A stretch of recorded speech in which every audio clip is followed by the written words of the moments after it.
Assalamu alaikum, frères et sœurs d'Islam. Très heureux de vous retrouver encore une fois de plus. Aujourd'hui, Inch'Allah, nous allons parler de l'histoire de l'imam Malik, ce grand homme, ce grand savant de l'islam, qui fait partie des 4 écoles juridiques en islam. Et en Afrique, généralement, nous utilisons ou nous suivons les rites malikites.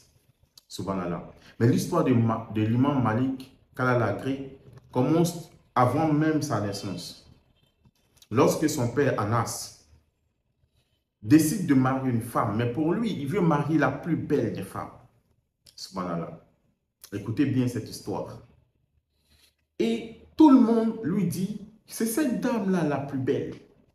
Tout le monde est unanime là-bas que si tu veux vraiment marier la plus belle de ce village, c'est elle qu'il faut marier.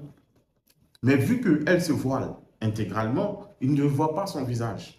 Il ne voit pas son corps. Donc, bon, il accepte de la marier. Et après le mariage, le jour où il doit découvrir sa femme, ce qu'il voit de sa femme n'est pas ce à quoi il s'attendait. Il est déçu. Parce que pour lui, on dit c'est la plus belle, c'est Miss Monde. Subhanallah, il faut savoir définir la beauté. La vraie beauté, elle n'est pas physique. La vraie beauté, elle est intérieure. Et cette histoire-là va nous amener à comprendre beaucoup de choses. Imam Anas, il est découragé parce que pour lui, il voulait Miss Monde et il trouve une femme qui n'est pas à son goût. Il va, il prend ses ablutions et il se lance dans une prière nocturne jusqu'au petit matin. La deuxième nuit, il fait pareil. La troisième nuit, quand il a commencé, la dame lui a dit, quand tu finis tes prières, je vais te parler. Il finit, il vient vers sa femme et elle lui dit, je sais ce qu'il y a. T'inquiète pas, j'ai compris. J'ai compris que je n'étais pas à ton goût et que tu t'attendais à une femme plus physiquement plus belle que moi. Mais tu sais, il se peut que tu détestes une chose dans laquelle Allah subhanahu wa ta'ala a déposé un grand bien. Et le fait que nous soyons mariés n'est pas le fait du hasard, mais c'est le fait du destin. Allah subhanahu wa ta'ala sait pourquoi il nous a unis. Et quand il a entendu ces paroles-là, il a été tout de suite attendri, il a été affaibli par ces paroles.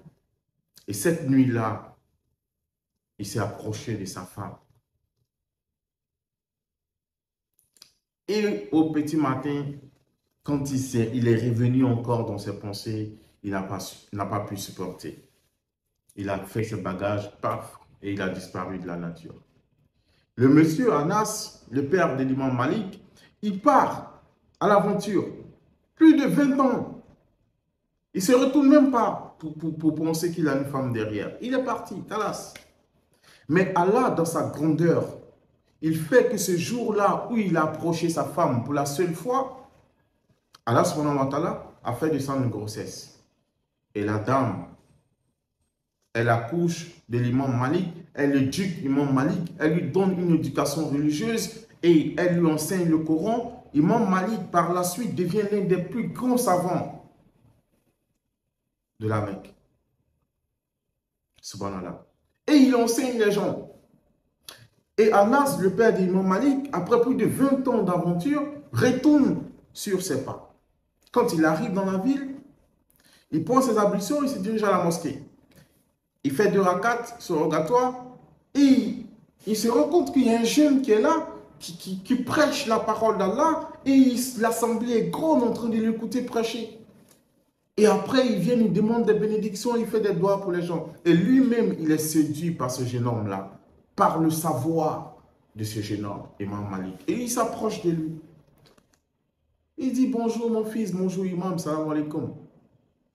Franchement, je suis épaté par ton savoir. Qui est ton père? Il dit sincèrement, l'imam Malik dit, je ne connais pas mon père. J'ai entendu parler de mon père, mais je ne l'ai jamais vu de mes 2 yeux. Il dit, mais qui est ta mère? Il dit, ma mère, elle est telle, elle est telle, elle est telle. Il dit, ok. Et vous habitez où? Il dit, on habite là et là. Et il suit l'imam Malik jusqu'à chez lui à la maison. Arrivé, au seuil de la porte, Anas dit non, je ne rentre pas. Mais dis à ta mère qu'il se peut que tu détestes quelque chose dans laquelle Allah a déposé un grand bien. Dis ça à ta mère. Subhanallah. Et Imam Malik, il dit à sa mère, maman, c'est bizarre.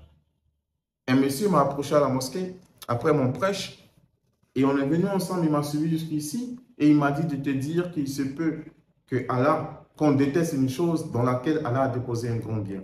Et la femme, dans sa sagesse, dit à son fils Malik, va vite ouvrir la porte, c'est ton père qui se trouve au seuil de la porte. Subhanallah. Il ouvre la porte et son père Anas y honte, en pleurs. Subhanallah. Mes frères sont en islam. Aujourd'hui, tu peux ne pas aimer ta femme.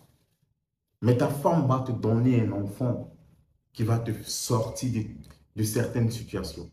Va te donner des enfants dans lesquels Allah subhanahu wa ta'ala va mettre quelque chose qui va toi rendre ta vie agréable. Subhanallah. Mes frères, ils sont en islam. C'est pourquoi Allah subhanahu wa ta'ala nous rappelle dans le Coran. Il dit, il se peut que tu aides la personne pour une chose. Il se peut que tu détestes une chose. Alors que cette chose que tu détestes est un bien pour toi. Il se peut que tu aimes une chose. Mais cette chose que tu aimes là n'est pas bien pour toi. Il y a ton malheur dedans. Toi qui aimes la cigarette là, la cigarette que tu aimes là n'est pas bien pour toi. Ça te détruit. Toi qui aimes l'alcool, la drogue, ces choses-là ne sont pas bien pour toi. Malgré que tu aimes, tu dois abandonner. Parce que ce n'est pas bien pour toi. C'est Allah qui sait, alors que vous ne savez pas. Subhanallah. Mes frères sont en islam. Allah ne nous interdit jamais une chose sans que cette interdiction ne soit en notre faveur. Il ne nous ordonne jamais cette chose sans que faire cette chose-là ne soit un bien pour nous. Mes frères et sœurs en islam. Voilà une belle histoire qui doit nous amener à réfléchir, qui doit nous amener à comprendre le sens même de la vie. Ce n'est pas forcément tout ce qu'on aime qui est bon pour nous. Et ce n'est pas forcément tout ce qu'on déteste qui est mauvais pour nous. Qu'Allah subhanahu wa ta'ala nous accorde la bonne compréhension. Combien de personnes ont abandonné les familles, leurs enfants? Subhanallah.